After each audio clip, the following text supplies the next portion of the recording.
inflation starts falling, anything that really shifts our view of a downward shift of the outlook, because it doesn't need to be a recession. I think our first tool is that we can slow and potentially significantly slow the pace of any rate increases. So that's our first tool. So if the data really were telling us the economy is slowing, things are looking worse, we would both not raise interest rates, and two, we would basically put out through our economic projections and other means to say, given where the economy is and where it seems to be going, we're not going to be raising rates, or we're going to be raising rates more slowly than we thought before. So I think that's the first tool. You can adjust the path of policy down. And the second one is you can actually lower interest rates back down to where we were. I mean, obviously, we've only made one move, but even if we'd made several moves, we could, of course, reverse and bring interest rates lower to stimulate the economy. These tools have worked, and they've been effective. So we can do that. And then I think we just go back to in many ways, the toolkit that has proven effective in the U.S. We can, you think about, and if the circumstances called for it, I mean, it depends on how bad things are.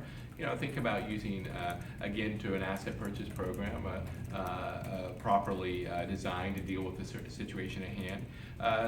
They're obviously looking at the experience of other countries. You can contemplate, could we set interest rates even lower than we did the 0 to 25? Could we set them all the way to 0, or maybe lower than that, or think about other things. But I think that the toolkit is, I think we've learned a lot in the last 8 years, what worked, what was effective, and what we also kind of know the time frame of being able to implement it. We are, in terms of operationally, we are not only have spent all this time preparing for policy normalization operationally, raising interest rates, we spent a huge amount of effort to make sure that worked, but obviously we still have the expertise, the staff, the ability to engage in QE or other policies if they were needed on a moment's notice. So this is actually, I think, a better situation than we were, say, in 2008 or 9, where we were basically having to ramp up a significant new program. Like QE3, we were able to, basically New York Fed was, able to do that as soon as the FOMC thought that was appropriate. Now, I don't view any of those as, first of all, I don't see that as a likely scenario. I view us raising rates as a likely scenario.